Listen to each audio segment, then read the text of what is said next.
আজ আমরা যে মুভিটি নিয়ে কথা বলবো মুভিটার নাম হচ্ছে দ্য টিচার। এটি একটি মালায়ালাম মুভি যা একজন স্কুল শিক্ষিকার জীবনের এক ভয়ঙ্কর ঘটনা এবং তার সাহসিকতার লড়াইকে কেন্দ্র করে গড়ে উঠেছে। নারীদের প্রতি সহিংসতা, সামাজিক বাধা এবং ন্যায় বিচারের জন্য সংগ্রামের বাস্তব চিত্র এই সিনেমাতে তুলে ধরা হয়েছে। দেবী একজন স্বনির্ভর এবং দৃঢ়চেতনার নারী যিনি কেরালার একটি স্কুলে শিক্ষিকা হিসাবে কর্মরত।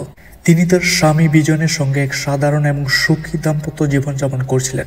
দেবীর স্বামী বিজয়ন একজন ক্রীড়া প্রশিক্ষক এবং তাদের সম্পর্ক শুরুতেই খুবই মধুর ছিল, কিন্তু দেবী একদিন বুঝতে পারে তার জীবন থেকে হঠাৎ করেই কিছু সময় হারিয়ে গেছে। তিনি তার জীবনে ঘটে যাওয়া কিছু অদৃশ্য ঘটনার স্মৃতি তিনি খুঁজে পাচ্ছেন না। শারীরিক ও মানসিকভাবে তিনি দুর্বল হয়ে পড়তে থাকেন, তার আচরণের পরিবর্তন আসতে থাকে এবং তার এই অস্বাভাবিক অবস্থার কারণে তার স্বামী বিজয়নও তাকে সন্দেহ করতে শুরু করেন।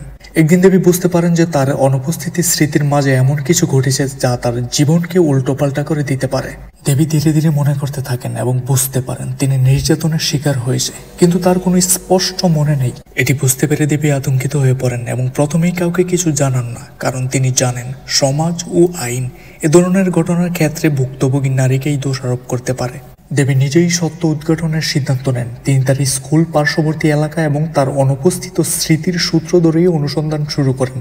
ধীরে ধীরে তিনি খুঁজে পান স্কুলের কয়েকজন প্রভাবশালী ব্যক্তি এবং স্থানীয় কিছু চক্রান্তকারী তার বিরুদ্ধে ষড়যন্ত্র করেছিল। তিনি বুঝতে পারেন যে এটি স্কুল ট্রিপের সময় তার সঙ্গে কিছু ভয়াবহ ঘটনা ঘটেছিল এবং এটি ইচ্ছাকৃত ধামাচাপা দেওয়া হয়েছিল।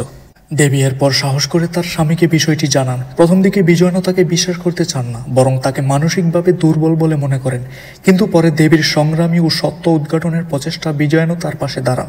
দেবী পুলিশের কাছে যান, কিন্তু প্রথমে তার অভিযোগ গুরুত্ব সহকারে নেয় না। সমাজ, পুলিশ এবং অপরাধীদের হুমকির কারণে তিনি এক কঠিন পরিস্থিতিতে পড়েন, কিন্তু তিনি হাল ছাড়েন না।